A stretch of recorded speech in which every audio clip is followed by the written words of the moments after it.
আজকে আহলে হাদিস এত বড় অস্থিরতা সৃষ্টি করেছে যেটা কল্পনাই করা যায় না, যে আজকের এই সুন্নি আলেমরা বেঁচে থাকার কারণে ওরা দাঁত বসাতে পারতেছে না। কাজে এই মুহূর্তে সুন্নি আলেমদের পীর যার যার, সুন্নিয়ত কি সবার। আবার বলেন পীর যার যার। যে আমি তফসির করতেছি চট্টগ্রামের লালদিঘি এই ময়দানে এখানে, আর নবীজি যদি পাশ দিয়ে হেঁটে যেতেন তাহলে আমার তফসির শোনার জন্য বসে যেতেন। আপনি কত বড় বেয়াদব, কত বড় বেয়াদব! এদেরকে আমরা এখন প্রাধান্য দিচ্ছি, এদের ওয়াজ শোনার জন্য লক্ষ মানুষ তাদের সামনে উপস্থিত। আপনি জানেন আমি একজন ফাইটার মানুষ, কোন অবস্থাতে এদেরকে ছাড় দেওয়ার কোন সুযোগ আমাদের নাই। তাদের বক্তব্যে আসে যে নামাজ পড়ে জান্নাতে যাবে কেউ, এটা কোরআনে আমি কোথাও পাই নাই, হাদিসেও পাই নাই।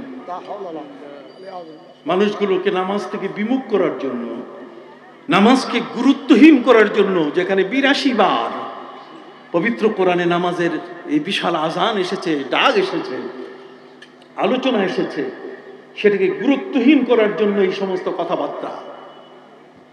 আপনি কথা কি বুঝতে পারছেন?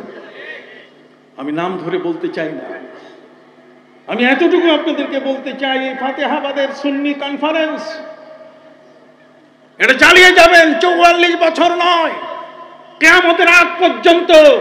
এই দেশে, এই অঞ্চলে শুধু নয়, সারা বাংলাদেশের মধ্যে সুন্নিয়তকে ধরে রাখার একটা বড় ধরনের কনফারেন্স। কথা বুঝতে পারছেন? এই জন্য আপনাদের খেদমতে আরজ করতে চাই যে পৃথিবীতে অস্থিতিশীলতা কত প্রকার।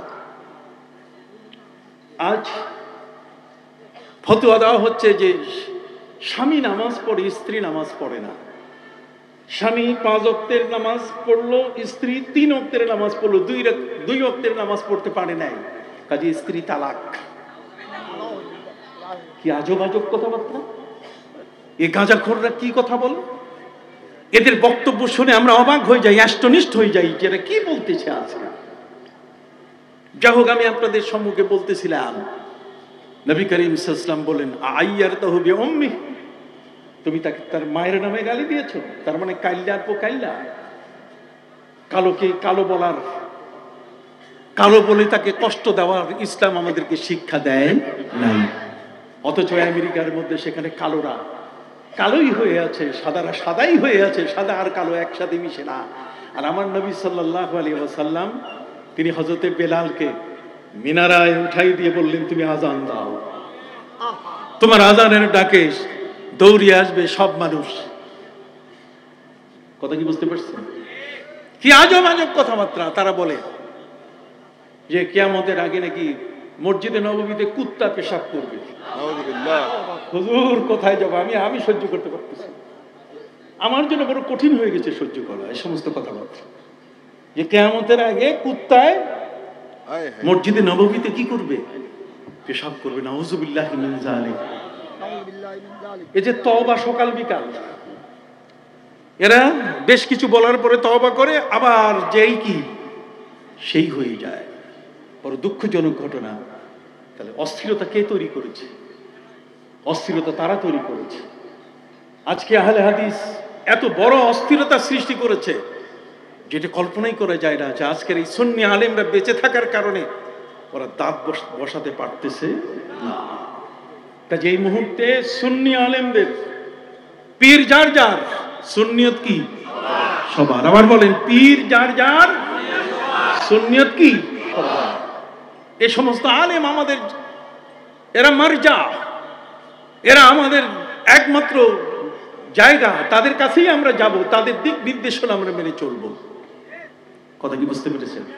অতএব পৃথিবীর এই অস্থির এবং অস্থিতিশীল অবস্থা আমাদের প্রিয় নবী সাল্লাল্লাহু আলাইহি ওয়াসাল্লামের সময়কালে ছিল, কিন্তু নবীজি সব অস্থিতিশীল পরিবেশ দূর করে দিয়ে শান্তি প্রতিষ্ঠা করেছিলেন।